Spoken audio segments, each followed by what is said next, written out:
हरे कृष्णा, सभी को दंडवत प्रणाम। भक्ति में सेवा ही सर्वोच्च ध्यान है। भगवान श्री चैतन्य महाप्रभु के इन प्रवचनों को सुनकर भट्टाचार्य आश्चर्यचकित हुए और स्तब्ध रह गए और वे मौन रहकर उनको देखते रहे। तब महाप्रभु ने उन्हें आश्वासन दिया कि इसमें आश्चर्य करने की कोई बात नहीं है। मैं कहता हूँ कि श्री भगवान की भक्ति में सेवा करना ही मानव जीवन का सर्वोच्च ध्यान है। तब उन्होंने भागवत का एक श्लोक उद्धृत किया और उन्होंने आश्वस्त किया कि आत्मा तथा आत्म साक्षात्कार में लीन रहने वाले मुक्त आत्मा भी श्री भगवान की भक्ति करते हैं, क्योंकि भगवान में इतने दिव्य गुण हैं कि वे मुक्त आत्मा का हृदय भी आकृष्ट करने वाले हैं। तब भट्टाचार्य ने भागवत के आत्माराम श्लोक की व्याख्या सुननी चाहिए।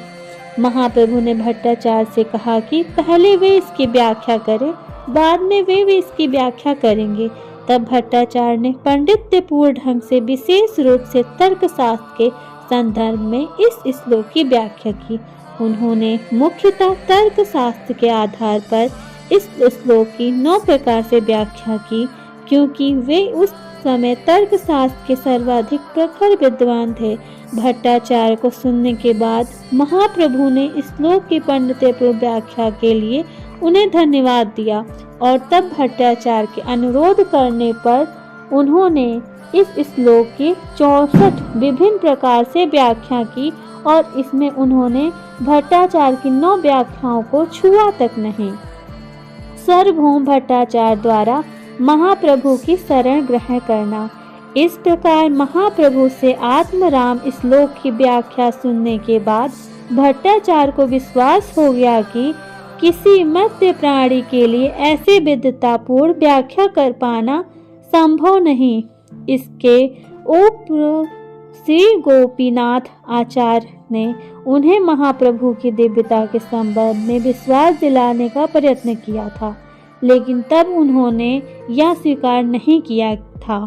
परंतु महाप्रभु द्वारा वेदांत सूत्र के प्रतिपादन तथा आत्मराम श्लोक की व्याख्याओं से भट्टाचार्य दंग थे। अतः वे सोचने लगे कि उन्होंने महाप्रभु को साक्षात श्री कृष्ण के रूप में न पहचान कर उनके चरण कमलों के प्रति घोर अपराध किया है।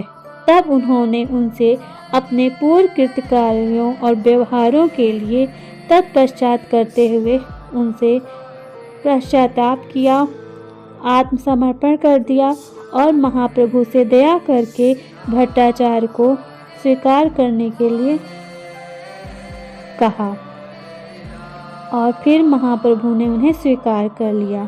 अपनी अहेतु की कृपा से महाप्रभु पहले ही अपने चतुर्भुज नारायण रूप में, फिर हाथ में वंशी लिए हुए द्विभुजी रूप में श्री कृष्ण रूप में प्रकट हुए। हरे कृष्णा, सभी को दंडवत प्रणाम।